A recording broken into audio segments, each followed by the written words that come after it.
आज की इंडिया की पॉलिटिक्स में सेंटर में दो बड़ी पार्टियां हैं, बीजेपी और कांग्रेस। लेकिन हमेशा से ऐसा नहीं था। एक दौर ऐसा भी था जब सिर्फ कांग्रेस का राज चलता था, कांग्रेस लीडर्स का चुना हुआ नेता ही प्राइम मिनिस्टर बनता था और उनके डेथ के बाद कोई दूसरा नेता चुना जाता था। ये दौर था हमारे देश की आज़ादी यानी साल 1947 से साल 1977 तक, पूरे 30 साल।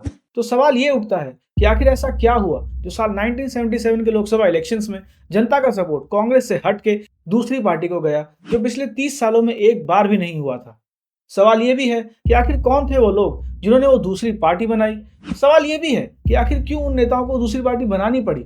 और आखिर में सवाल ये भी उठता है कि आखिरकार वो क्या मुद्दे थे जो हमारे देश की पॉलिटिक्स में इतना बड़ा बदलाव लाने में कामयाब रहे थे। इन सारे सवालों के जवाब जानेंगे इस वीडियो में। Long years ago, we made a tryst with destiny, and now the time comes when we shall redeem our pledge, not wholly or in full measure, but very substantially. साल 1947 में देश की आज़ादी के बाद इंडिया के पहले प्रधानमंत्री बने पंडित जवाहरलाल नेहरू। आज़ादी के कुछ साल बाद यानी 25 अक्टूबर 1951 से 21 फरवरी 1952 तक चले इंडिपेंडेंट इंडिया के पहले लोकसभा इलेक्शंस। भाइयों और बहनों, आज मैं कुछ आपसे जनरल इलेक्शंस यानी जो चुनाव होने वाला है उसके बारे में कुछ कहा चाहता हूँ। तो बहैसियत एक नागरिक भारत के आपको इसमें दिलचस्पी लेनी चाहिए, क्योंकि इसके नतीजे से ये तय होगा कि हिंदुस्तान का भविष्य क्या होगा। सारे हिंदुस्तान में 3293 कॉन्स्टिट्यूएंसीज यानी चुनाव की जगह होगा। ये पार्लियामेंट के लिए हैं और स्टेट्स के लिए। अब आपको लग रहा होगा कि उन इलेक्शंस में तो कांग्रेस ही इकलौती पार्टी होगी, बट ऐसा नहीं था। उन इलेक्शंस में टोटल 53 पार्टीज ने पार्ट लिया था, जिनमें से आईएनसी यानी इंडियन नेशनल कांग्रेस के साथ साथ socialist party, communist party of India, किसान मजदूर प्रजा पार्टी और पीपल्स डेमोक्रेटिक फ्रंट भी कुछ इंपॉर्टेंट पार्टियां थी। उन इलेक्शंस में टोटल 499 सीटों में से 364 पर जीत पाकर कांग्रेस अपनी सरकार बनाई थी और पंडित जवाहरलाल नेहरू आजाद इंडिया के पहले इलेक्टेड प्राइम मिनिस्टर भी बने थे। यही पैटर्न चला और साल 1957 के लोकसभा इलेक्शंस में 371 और साल 1962 के लोकसभा इलेक्शंस में 361 सीट्स जीतकर नेहरू देश के प्रधानमंत्री बने रहे। लेकिन उसी साल यानी साल 1962 के अक्टूबर में कश्मीर में डिस्प्यूटेड लैंड के मुद्दे की वजह से चाइना ने इंडिया पे अटैक कर दिया, जिस अटैक के लिए इंडिया बिल्कुल भी तैयार नहीं था और उस वॉर में इंडिया को हार का सामना करना पड़ा था। इस वॉर के लगभग 1.5 साल बाद डेट आई 27 मई 1964, जब इस वॉर से पहुंचे सदमे और बढ़ती उम्र के कारण खराब हेल्थ से गुजरते हुए सडन हार्ट अटैक की वजह से नेहरू की डेथ हो गई।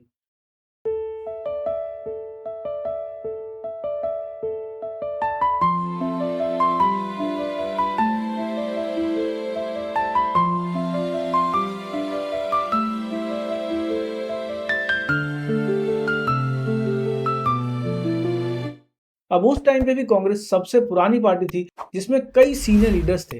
तो फिर चर्चा शुरू हुई अगले प्राइम मिनिस्टर की, जिसके 3 मेन कंटेंडर थे। पहले लाल बहादुर शास्त्री, जो पहले रेलवे मिनिस्टर थे, फिर होम मिनिस्टर और इस 2 साल चली सरकार में एक्सटर्नल अफेयर्स मिनिस्टर थे। दूसरे कंटेंडर थे मोरारजी देसाई, जो पहले बॉम्बे स्टेट के चीफ मिनिस्टर थे और फिर नेहरू सरकार में फाइनेंस मिनिस्टर थे। तीसरी कंटेंडर थी इंदिरा गांधी, जो उस समय कांग्रेस की प्रेसिडेंट थी, बट उन्होंने उस समय तक ऑफिशियली किसी भी गवर्नमेंट पोस्ट पे काम नहीं किया था। अब इंदिरा गांधी को कांग्रेस के सारे पुराने लीडर्स गुड़िया कहकर बुलाते थे, जिस वजह से उनको उस टाइम सीरियसली कंसीडर नहीं किया गया और वो इस रेस से बाहर हो गई। मोरारजी देसाई, उनकी आइडियोलॉजी पार्टी से थोड़ी अलग थी। जहां कांग्रेस और उसके लीडर्स सोशलिज्म में बिलीव करते थे, वहीं मोरारजी कैपिटलिज्म की इंपॉर्टेंस समझते थे। और एक और इम्पोर्टेंट रीजन था कि उस टाइम किसी भी पोजीशन ऑफ पावर जैसे कि प्राइम मिनिस्टर हो गया, चीफ मिनिस्टर या कोई और भी पोजीशन पे बैठने की इच्छा को जताना अच्छा नहीं समझा जाता था और मोरारजी खुले आम पीएम बनने की अपनी इच्छा को जताया करते थे। इन रीजंस की वजह से सभी कांग्रेस लीडर्स ने मिलकर लाल बहादुर शास्त्री को देश का अगला प्रधानमंत्री बनाने का फैसला लिया और 9 जून 1964 को देश के नए प्राइम मिनिस्टर बने लाल बहादुर शास्त्री। मोरारजी को डिसीजन बिल्कुल अच्छा नहीं लगा और उन्होंने गुस्से में ऑफर होने के बावजूद शास्त्री कैबिनेट में कोई मिनिस्ट्री लेने से ही मना कर दिया था। सरकार अगले 14 महीने आराम से चलती रही, लेकिन फिर डेट आई 5 अगस्त 1965, जब शुरू हुई इंडिया पाकिस्तान की दूसरी वॉर। ये वॉर थी कश्मीर इशू पे और एग्जैक्टली 1 महीने 2 हफ्ते और 4 दिन चली इस वॉर का अंत सोवियत यूनियन के इंटरवेंशन से हुआ और दोनों देशों के बीच एक पीस ट्रीटी साइन हुई। वही ट्रीटी साइन करने शास्त्री आज के उज्बेकिस्तान और उस टाइम के सोवियत यूनियन गए, तब साइनिंग के नेक्स्ट डे यानी 11 जनवरी 1966 को एक सडन हार्ट अटैक से उनकी डेथ हो गई।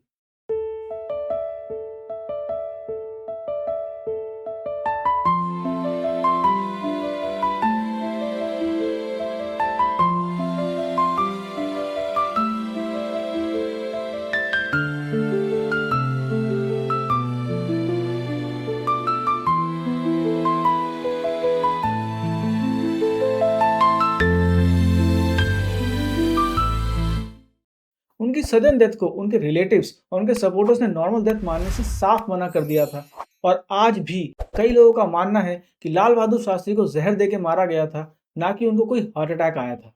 बट ये कभी प्रूव नहीं हुआ, जिस वजह से शास्त्री जी की डेथ एक कॉन्स्पिरेसी बनकर रह गई है। खैर, टॉपिक पे वापस आते हैं तो शास्त्री जी की डेथ के बाद फिर से चर्चा शुरू हुई देश के प्रधानमंत्री पर। इस बार पीएम की रेस में दो मेन कंटेंडर थे। पहले मोरारजी देसाई, जो पार्टी के सीनियर लीडर भी थे और पिछली बार पीएम बनने की रेस में बहुत करीब भी थे, बट बन नहीं पाए थे। दूसरी कंटेंडर थी इंदिरा गांधी, जो शास्त्री जी के 18 महीने की सर्विस में इंफॉर्मेशन एंड ब्रॉडकास्टिंग मिनिस्टर थी और जवाहरलाल नेहरू की बेटी होने की वजह से काफी फेवरेबल भी थी। प्राइम मिनिस्टर कौन बनेगा, उसके लिए पार्टी में इंटरनल इलेक्शंस हुए, जिसमें 169 वोट्स मोरारजी देसाई को मिले और 355 वोट्स इंदिरा गांधी को मिले। पार्टी के एमपीज के सपोर्ट के साथ 24 जनवरी 1966 को देश की नई प्रधानमंत्री बनी इंदिरा गांधी। हालांकि मोरारजी इससे खुश नहीं थे, बट वोट्स में हारने की वजह से उन्होंने अपनी हार एक्सेप्ट की और देश के डिप्टी प्राइम मिनिस्टर और फाइनेंस मिनिस्टर ये दोनों पोस्ट लेकर शांत हो गए। देखिए, मैं आपको ये सब इसलिए बता रहा हूँ क्योंकि साल 1977 में कांग्रेस पार्टी की हुई हार में ये सब लोग बहुत इंपॉर्टेंट रोल प्ले करेंगे, तो वीडियो में बने रहिए। अब पहली बार प्रधानमंत्री बनी इंदिरा गांधी अपने साथ बैठे सीनियर कांग्रेस लीडर्स जैसे कि मोरारजी देसाई, जगजीवन राम और के कामरा जैसे लीडर्स की बात सुनती थी, जिस वजह से उनके राइवल्स उन्हें गूंगी गुड़िया कह के बुलाने लगे। इस इमेज का असर 1967 लोकसभा इलेक्शंस में पड़ा और कांग्रेस मेजोरिटी पाने में तो कामयाब रही थी, बट सिर्फ 283 सीट्स में ही सिमट कर रह गई थी, जो उस टाइम तक कांग्रेस की सबसे खराब परफॉर्मेंस थी। उसी साल पहली बार कांग्रेस कई स्टेट इलेक्शंस भी हारी थी और देश में पहली बार नॉन कांग्रेस स्टेट गवर्नमेंट्स बनी थी। ये स्टेट्स थे पंजाब, तमिलनाडु, केरला, वेस्ट बंगाल, बिहार, उत्तर प्रदेश, राजस्थान और मध्य प्रदेश। एक तरफ ये चल रहा था तो वहीं दूसरी तरफ इंदिरा गांधी की सरकार बनते ही चाइना ने फिर से अटैक शुरू कर दिए थे। इस बार अटैक्स थे सिक्किम पे, जो उस टाइम तक एक इंडिपेंडेंट किंगडम हुआ करता था और इंडिया के प्रोटेक्शन में था, तो इंडिया को लड़ना जरूरी था। इस वॉर में कई इंडियन और चाइनीज सोल्जर्स मारे गए थे, बट इंडिया ये छोटी सी लड़ाई जीत गया था।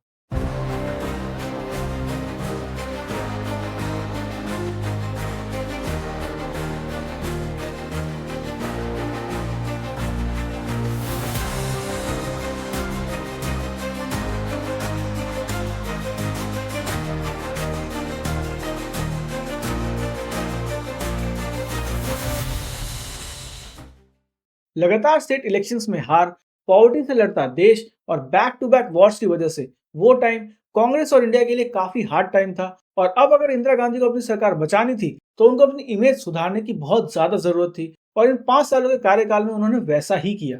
कांग्रेस की आइडियोलॉजी सोशलिज्म की थी और इंदिरा गांधी ने भी उस आइडियोलॉजी को पूरी तरह अपनाया और उस डायरेक्शन में आगे बढ़ी। उन्होंने 3 बड़े डिसीजन लिए। पहला डिसीजन था प्राइवी पर्स को हटाने का। देखो, इंडिपेंडेंस के बाद हमारे नेताओं पर जिम्मेदारी थी अलग अलग स्टेट्स के राजाओं को इंडिया में जुड़ने के लिए अग्री करवाने की, जिसके लिए कोई भी राजा ऐसे तैयार नहीं होता, क्योंकि इंडिया से जुड़ने का मतलब था अपनी सारी प्रॉपर्टी और वेल्थ इंडियन गवर्नमेंट को सौंप देना। तो इस रोड ब्लॉक को हटाने के लिए उन्हें एक फिक्स्ड एनुअल पेमेंट गारंटी की गई based on their kingdom and population. उस पेमेंट का नाम था प्राइवी पर्स। ये पेमेंट वेरी करती थी 5,000 पर एनम से कई लाख रुपए per annum. For example, Hyderabad के निजाम को 42,85,714 रुपीज मिलते थे एक साल के। रेफरेंस के लिए बताऊं तो उस टाइम के इतने पैसों में आप 1072 किलोग्राम गोल्ड खरीद सकते हो, जिसकी आज के हिसाब से कीमत होती है 841 करोड़ 9,12,000 रुपीज। मतलब इतना बर्डन पड़ रहा था इंडियन गवर्नमेंट पे हर साल सिर्फ हैदराबाद के निजाम को इंडिया में जोड़े रखने के लिए। तो ये था इंदिरा गांधी का पहला डिसीजन। दूसरा डिसीजन था 14 बड़े कमर्शियल बैंक्स का नेशनलाइजेशन। उनके इस डिसीजन में उन्होंने उस समय के फाइनेंस मिनिस्टर मोरारजी देसाई से भी कंसल्ट नहीं किया था और देसाई के विरोध करने पर उन्होंने देसाई से फाइनेंस मिनिस्ट्री ही ले ली थी और उन्हें सिर्फ डिप्टी प्राइम मिनिस्टर बने रहने का ऑफर दिया था, जिसको ऑफकोर्स देसाई ने सीधा सीधा मना कर दिया और गांधी कैबिनेट से अपना रेजिग्नेशन डाल दिया। तीसरा डिसीजन था 1969 में देश के प्रेसिडेंट के लिए कांग्रेस के कैंडिडेट नीलम संजीवा रेड्डी को सपोर्ट ना करके एक इंडिपेंडेंट कैंडिडेट वीवी गिरी को सपोर्ट करना। यह डिसीजन का मतलब था कांग्रेस लीडरशिप के खिलाफ जाना, जो इंदिरा गांधी को काफी भारी पड़ा। उनके इन तीनों डिसीजंस की वजह से एस निजलिंगप्पा, जो उस टाइम कांग्रेस पार्टी के प्रेसिडेंट थे, उन्होंने साल 1969 में यानी इलेक्शन के 2 साल बाद ही इंदिरा गांधी को कांग्रेस पार्टी से निकाल दिया और इसका रीजन दिया गया indiscipline. To remove Srimati Indira Gandhi from the primary membership of the Congress for deliberate act of defiance of the decision of the working committee and for actively sponsoring the setting up of a rival working committee and rival AICC and by other attitudes and actions spreading discipline in the Congress.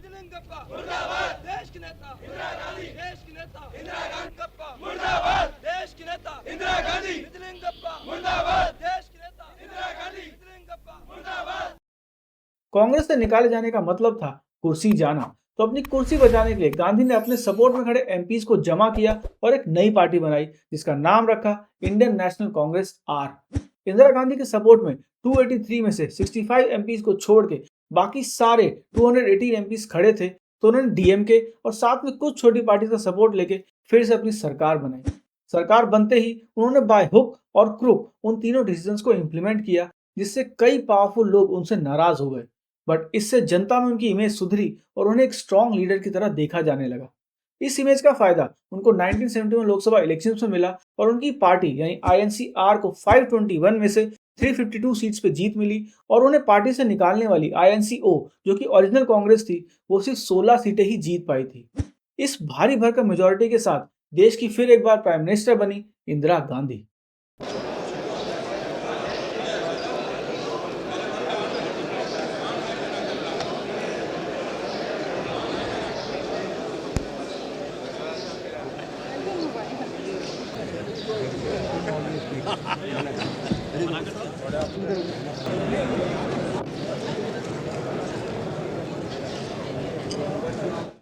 Indira Gandhi के गरीबी हटाओ नारे ने अपना काम 1971 Lok Sabha elections में अच्छे से किया और इंदिरा गांधी अपनी सरकार बनाने में कामयाब रही।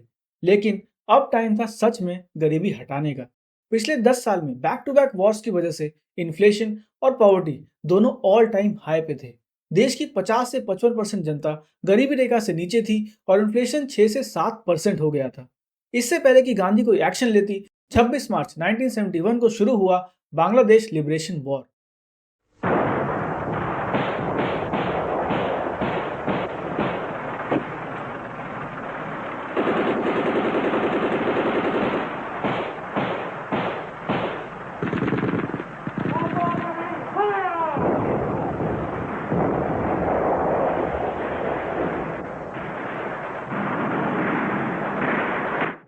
8 महीने 2 हफ्ते और 6 दिन चली इस वॉर का अंत हुआ 16 दिसंबर 1971 को। लेकिन तब तक इंडिया की इकोनॉमी की हालत और पतली हो चुकी थी। देश में कई जगह फैमाइन यानी सूखा पड़ा था और देश अब बुरे हाल में था। जनता का कॉन्फिडेंस फिर से इंदिरा गांधी पर से टूटने लगा था। इन सब सिचुएशंस की वजह से गांधी ने रुपये को डीवैल्यू करने का डिसीजन लिया, यानी एक यूएस डॉलर के मुकाबले रुपये की वैल्यू को गिराने का डिसीजन लिया और ज्यादा नोट प्रिंट करके। इंडियन बिजनेसमैन और ट्रेडर्स को डिसीजन बिल्कुल अच्छा नहीं लगा, क्योंकि इसका मतलब था कि उन्हें ज्यादा पैसे देने पड़ेंगे वही सेम सामान इंपोर्ट करने के लिए। ये चीज एक एग्जांपल से समझते हैं। सपोज मैं ईयरफोन इंपोर्ट करता हूँ चाइना से और मुझे एक ईयरफोन 2 यूएस डॉलर का पड़ता है। इजीनेस के लिए 1 यूएस डॉलर की वैल्यू 80 रुपए मान लेते हैं, तो एक ईयरफोन हुआ 2 मल्टीप्लाई बाय 80 यानी 160 रुपए का। बट अब अगर सरकार डिसीजन लेती है कि आज से 1 यूएस डॉलर की वैल्यू होगी 100 रुपए, तो मुझे वही सेम ईयरफोन 2 मल्टीप्लाई बाय 100 यानी अब 200 रुपए का पड़ेगा। इसी वजह से ट्रेडर्स इस फैसले से नाराज थे। इधर ये सब चल रहा था और दूसरी तरफ राजनारायण, जो सोशलिस्ट पार्टी से इंदिरा गांधी के खिलाफ रायबरेली सीट पर खड़े हुए थे, 1971 लोकसभा इलेक्शंस में इलेक्शन हारने के बाद उन्होंने इंदिरा गांधी पे केस कर दिया इलेक्टोरल मैल प्रैक्टिसेस का। उस समय तो उनके इस केस को किसी ने सीरियसली नहीं लिया, लेकिन बाद में जो हुआ वो भी आगे चल के डिस्कस करेंगे। तो इन सब इंटरनल इश्यूज के चलते इंदिरा गांधी की पॉपुलैरिटी डे बाय डे कम हो रही थी और इसी बीच आया साल 1973, जब 2 बड़े इवेंट्स हुए, एक ग्लोबल था और एक डोमेस्टिक। ग्लोबली ओपेक यानी ऑयल प्रोड्यूसिंग नेशंस के कार्टेल ने ऑयल सप्लाई पर रिस्ट्रिक्शंस लगा दी, जिस वजह से ग्लोबली ऑयल के प्राइसेस 4 गुना तक बढ़ गए। इसका इम्पैक्ट इंडिया पे भी आया, जिससे महंगाई और बढ़ी। डोमेस्टिक इवेंट हुआ अहमदाबाद के एलडी इंजीनियरिंग कॉलेज की कैंटीन में, जहां चीजों के दाम एकदम से 40% बढ़ा दिए गए। इससे एक स्टूडेंट प्रोटेस्ट शुरू हो गया। पहले सिर्फ उस कॉलेज के स्टूडेंट थे, फिर बाकी कॉलेज के स्टूडेंट ने भी प्रोटेस्ट ज्वाइन किया। प्रोटेस्ट बढ़ता देख महंगाई से परेशान मिडिल क्लास ने भी प्रोटेस्ट ज्वाइन कर लिया। प्रोटेस्ट और ज्यादा बढ़ता देख जयप्रकाश नारायण, जो कि उस समय के इंडियन पॉलिटिक्स में काफी सीनियर नेता थे और रिटायरमेंट ले चुके थे, वो अपने रिटायरमेंट से बाहर आ गए और सारे अपोजिशन को इकट्ठा करके इस प्रोटेस्ट में शामिल हो गए। एक छोटा सा स्टूडेंट प्रोटेस्ट अब एक स्टेट वाइड मूवमेंट बन गया था, जिसका नाम रखा गया नव निर्माण मूवमेंट, और इनकी डिमांड थी उस टाइम के गुजरात सीएम चिमन भाई पटेल का रेजिग्नेशन। उन्होंने पटेल पे करप्शन और मिसमैनेजमेंट का आरोप लगाया और इंदिरा गांधी पे प्रेशर डाला गुजरात सरकार को डिसॉल्व करके री इलेक्शन करवाने का। इस प्रोटेस्ट में एक नारा काफी फेमस हुआ था, चिमन चोर, जो आज भी हम लोग आम बोलचाल में यूज करते हैं, बस थोड़ी प्रोनाउंसिएशन बदल गई है। चिमन चोर की जगह चमन चोर हो गया है। ओके, सो पहले इंदिरा गांधी ने इस पर ध्यान नहीं दिया और स्टेट गवर्नमेंट पे छोड़ दिया, बट जब बात स्टेट गवर्नमेंट से भी नहीं संभली, तब प्रेशर में आके उन्होंने फरवरी 1974 में गुजरात स्टेट गवर्नमेंट को डिसॉल्व कर दिया और प्रेसिडेंट्स रूल लगा दिया री इलेक्शन तक। लगभग 1.5 साल बाद यानी 11 जून 1975 को री इलेक्शन हुए और एज एक्सपेक्टेड कांग्रेस इलेक्शन हार गई। इंदिरा गांधी को लगते झटके यहाँ खत्म नहीं हुए। इस री इलेक्शन के नेक्स्ट डे यानी 12 जून 1975 को वो केस जो राजनारायण ने फाइल किया था इंदिरा गांधी के खिलाफ, उसका फैसला आया और इलाहाबाद हाई कोर्ट ने इंदिरा गांधी को गिल्टी पाते हुए उनका लोकसभा कैंडिडेचर कैंसिल कर दिया और उन पे 6 साल का बैन लगा दिया। लोकसभा कैंडिडेचर कैंसिलेशन का मतलब था प्राइम मिनिस्टरशिप जाती और 6 साल के बैन का मतलब था सत्ता भी उनके हाथ से जाती। इलाहाबाद हाईकोर्ट का ऑर्डर आते ही जेपी नारायण और सारी अपोजिशन एक्टिव हो गई और इंदिरा गांधी का रेजिग्नेशन मांगने लगी। इंदिरा गांधी को थोड़ी रिलीफ मिली सुप्रीम कोर्ट से, जिसने इस ऑर्डर पर स्टे लगा दिया और इंदिरा गांधी को थोड़ा टाइम मिल गया। अब महंगाई के चलते जनता उनसे नाराज थी। सुप्रीम कोर्ट उनका कैंडिडेचर कैंसिल करने वाली थी और उन पर 6 साल का बैन भी लगने वाला था और अपोजिशन उन पर पूरी तरह हावी हो रहा था। इन सब से निकलने के लिए इंदिरा गांधी ने वो रास्ता चुना जिसका अंदाजा शायद किसी को भी नहीं था। उन्होंने 25 जून 1975 को देश में इमरजेंसी का ऐलान कर दिया। भाइयों और बहनों, राष्ट्रपति जी ने आपातकाल की घोषणा की है। इससे आतंकित होने का कोई कारण नहीं है। आप सभी गहरे और व्यापक षड्यंत्र से अवगत होंगे जो उस समय से रचा जा रहा है जब से मैंने भारत के जनसाधारण के लाभ के लिए कुछ प्रगतिशील उपाय करने शुरू किए। इमरजेंसी इंडिया के उस टाइम के कानून के आर्टिकल 352 के हिसाब से सिर्फ 3 रीजंस की वजह से लगाई जा सकती थी: वॉर, एक्सटर्नल एग्रेशन और इंटरनल डिस्टर्बेंस। अच्छा, क्या आपको पता है कि 1975 से पहले भी इंडिया में 2 बार इमरजेंसी लगाई गई थी? पहली थी साल 1962 में due to India China war और दूसरी थी साल 1971 में due to India Pakistan war. But क्योंकि उन दोनों टाइम पे इमरजेंसी इंपोज करने का रीजन वैलिड था, इसलिए उनकी इतनी बात नहीं होती। बट साल 1975 में इमरजेंसी लगाने के पीछे रीजन यूज किया गया इंटरनल डिस्टर्बेंस का, जो कि काफी वेग और इलॉजिकल था, क्योंकि भले ही देश में हर जगह प्रोटेस्ट हो रहे थे बट कोई भी प्रोटेस्ट वायलेंट नहीं था। तो डिस्टर्बेंस किसको थी, लोगों को या इंदिरा गांधी को, वो क्लियर नहीं था। अब 25 जून 1975 को इंदिरा गांधी की एडवाइस पे उस टाइम के प्रेसिडेंट फखरुद्दीन अली अहमद ने देश में इमरजेंसी लगाने का ऑर्डर जारी कर दिया।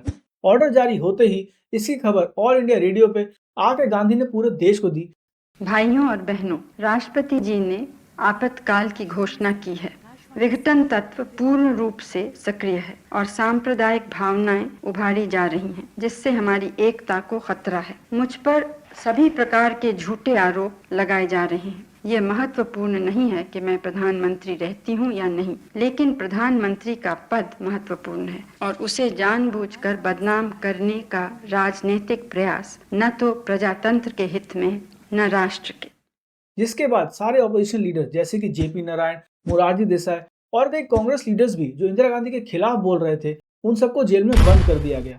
लोगों के सिविल राइट्स सस्पेंड हो गए और तो और न्यूज़पेपर्स में क्या छपेगा वो भी ministry of information and broadcasting से अप्रूव होके आने लगा। पावर का पूरा कंट्रोल इंदिरा गांधी के हाथ में आ गया। पावर आते ही उन्होंने कॉन्स्टिट्यूशन में 2 बड़े अमेंडमेंट किए। पहला था 39th अमेंडमेंट, जिसमें उन्होंने prime minister president, vice president और लोकसभा स्पीकर के इलेक्शन को जुडिशियल रिव्यू के जुरिस्डिक्शन से ही बाहर कर दिया। इस अमेंडमेंट से कोर्ट का इंदिरा गांधी का कैंडिडेचर कैंसिल करने का डिसीजन नल एंड वॉइड हो गया, जिससे उनके प्राइम मिनिस्टरशिप पर बना खतरा टल गया। दूसरा अमेंडमेंट था 42nd अमेंडमेंट। इस अमेंडमेंट के जरिए दो बड़े चेंजेस किए गए। पहला था लेजिस्लेचर का ड्यूरेशन 1 साल से बढ़ाने का, यानी चुनी हुई सरकार के राज करने का ड्यूरेशन 5 साल से बढ़ा के 6 साल कर दिया गया, ताकि उन्हें 1976 में इलेक्शन ना करवाने पड़े और वो 1 साल और प्राइम मिनिस्टर बनी रहे। दूसरा चेंज था लोगों के फंडामेंटल राइट्स में किए गए चेंजेस को भी अब कोर्ट्स में चैलेंज नहीं किया जा सकता था। यानी इमरजेंसी के दौरान या उसके बाद भी सरकार अगर कोई कानून बनाती है जिससे लोगों को मिले कानूनी अधिकार कम होते हैं, तो लोग उस कानून के खिलाफ कोर्ट में जाके अब केस नहीं कर सकते थे। यानी पूरे पावर का एब्सोल्यूट कंट्रोल अब इंदिरा गांधी के हाथ में आ चुका था। इंदिरा गांधी के साथ साथ उनके बेटे संजय गांधी भी उस टाइम की पॉलिटिक्स में एक्टिवली इन्वॉल्व हो चुके थे और अपनी माँ के साथ हर इंपॉर्टेंट मीटिंग में और डिसीजंस में इन्वॉल्व रहते थे। अब उस टाइम इंडिया फाइनेंशियली इतना कैपेबल नहीं था कि एक गरीबी से जूझते देश को अच्छे से चला पाए, इसलिए हमें वर्ल्ड बैंक और यूनाइटेड नेशन से एड की जरूरत पड़ती रहती थी। अब जैसे आम तौर पर आप सुनते होंगे कि पाकिस्तान को एड देने के लिए वर्ल्ड बैंक कुछ शर्तें रखते हैं। Pakistan will be hoping it has staved off economic collapse with a record $7 billion bailout from the International Monetary Fund. The Washington-based lender will disperse $7 billion over the next 37 months. But the new program carries tough conditions. These include ending subsidies and raising electricity and gas tariffs. In June, the IMF demanded the government imposed new taxes worth $6.7 billion. तो वैसे ही कुछ शर्तें India के सामने भी रखी गई थी, जिनमें से एक थी पॉपुलेशन कंट्रोल। इंडिया उस समय 600 मिलियन की पॉपुलेशन पे पहुंच गया था और बहुत रैपिडली ग्रो कर रहा था, जिसका कंसर्न दिखाते हुए एड के बदले इंडियन लीडर्स को पॉपुलेशन कंट्रोल पे स्ट्रिक्ट मीजर्स लेने को कहा गया। अब टाइम चल रहा था इमरजेंसी का और सारी पावर थी एक इंसान के हाथ में, तो किसी भी फैसले पे ना ज्यादा डिस्कशन होती थी और ना ज्यादा बातचीत। जो इंदिरा गांधी और संजय गांधी को सही लगता था वो होता था। पॉपुलेशन कंट्रोल करने के लिए संजय गांधी ने बड़े स्केल पे वेसेक्टोमी यानी नसबंदी का प्रोग्राम चलाया, जिसमें हर हॉस्पिटल और उनके एम्प्लॉयज को टारगेट दिए जाने लगे। जैसे कि दिल्ली के सारे हॉस्पिटल्स को इन टोटल 3 लाख नसबंदी करने का टारगेट दिया गया था। अब उनको कैसे भी करके वो टारगेट मीट करने होते थे। टारगेट अचीव हुआ तो रिवॉर्ड मिलते थे और जो नहीं कर पाए उनकी नौकरी खतरे में आ जाती थी। ना ही सिर्फ हॉस्पिटल्स बल्कि टीचर्स, बाकी गवर्नमेंट एम्प्लॉयज और ऑफिसर्स को भी प्रेशराइज किया गया लोगों को मोटिवेट करने के लिए। इतने दबाव के चलते इन सारे गवर्नमेंट एम्प्लॉयज ने लोगों को मोटिवेट करना छोड़ के उनके साथ जबरदस्ती करना शुरू कर दिया। अपना टारगेट पूरा करने के लिए 14-14 साल के लड़कों की भी नसबंदी कर दी गई। उस टाइम हालत ये हो गई थी कि लोगों में इतना डर बैठ गया था कि कई घर के आदमी लोग तो घर से बाहर ही नहीं निकलते थे, और जो निकलते भी थे वो आदमी की तरह नहीं बल्कि औरतों के कपड़े पहन के निकला करते थे। ये ऑपोजिशन के नेताओं को जेल में डालना, लोगों के फंडामेंटल राइट्स को छीनना, कोर्ट की पावर को कम करना और फिर मास स्केल पे जबरदस्ती नसबंदी करना, ये सब लोगों ने झेला पूरे इमरजेंसी के 21 महीनों के दौरान। उनकी परेशानी थोड़ी हल्की हुई जब 18 जनवरी 1977 को इंदिरा गांधी ने फिर से इलेक्शंस की घोषणा की और जेल में बंद सारे नेताओं को छोड़ दिया गया। जेल से छूटते ही जेपी नारायण, मोरारजी देसाई, राज नारायण, चरण सिंह और बाकी सीनियर ऑपोजिशन लीडर्स ने मीटिंग की और डिसाइड हुआ कि सारी ऑपोजिशन पार्टीज हाथ मिला के एक साथ एक पार्टी के नाम के नीचे ये इलेक्शन लड़ेगी। पार्टी का नाम रखा गया जनता पार्टी और पार्टी के लीडर बने मोरारजी देसाई। उधर इंदिरा गांधी ने इलेक्शन की डेट अनाउंस की 16 मार्च से 20 मार्च 1977 तक, और ये इलेक्शन थे इंडिया के पहले पोस्ट इमरजेंसी इलेक्शंस। 21 मार्च को इन इलेक्शंस का रिजल्ट आया और एज एक्सपेक्टेड जनता पार्टी 295 सीट्स के साथ एक क्लियर मेजॉरिटी पाने में सफल हुई, और उन इलेक्शंस में कांग्रेस ने अपना उस टाइम तक का सबसे बुरा परफॉर्मेंस किया था और वो सिर्फ 154 सीट से जीतने में कामयाब रही थी। इसी रिजल्ट के साथ पहली बार कांग्रेस देश की सत्ता से बाहर हुई और देश के नए प्रधानमंत्री बने मोरारजी देसाई। ईश्वर की शपथ लेता हूँ कि जो विषय संघ के मंत्री के रूप में ऐसा करना अपेक्षित हो। हालांकि ये रिजल्ट तो एक्सपेक्टेड था, बट इस रिजल्ट में सबसे ज्यादा चौंकाने वाली खबर थी कि इंदिरा गांधी और संजय गांधी खुद भी इलेक्शन हार गए थे। रायबरेली से इंदिरा गांधी के खिलाफ इलेक्शन में मैल प्रैक्टिसेस का केस करने वाले राज नारायण 55,000 वोटों के मार्जिन से जीत के देश की तरह रायबरेली के पहले नॉन कांग्रेसी एमपी बने थे। वहीं संजय गांधी अमेठी की सीट पे हारे थे। उन्हें रविंद्र प्रताप सिंह ने 75,000 वोटों से हराया था। अच्छा, अब क्योंकि आप लोगों ने यहाँ तक वीडियो देखी है तो आप लोगों के लिए एक जनरल नॉलेज का फैक्ट बता के वीडियो एंड करते हैं। भले ही 1977 में देश में पहली बार नॉन कांग्रेसी सरकार बनी थी, बट मोरारजी देसाई देश के पहले नॉन कांग्रेसी एमपी नहीं थे, क्योंकि वो खुद पहले कांग्रेस में ही थे। देश के पहले नॉन कांग्रेसी प्रधानमंत्री 16 मार्च 1996 को शपथ लेके बने थे अटल बिहारी वाजपेयी। ओके, तो इस वीडियो में इतना ही। वीडियो में बताए गए फैक्ट्स जहां से लिए गए हैं उन सब का लिंक डिस्क्रिप्शन में दिया गया है, आप चेकआउट कर सकते हैं। वीडियो अच्छी लगी हो तो लाइक कर देना, चैनल को सब्सक्राइब कर लेना। Thanks for watching.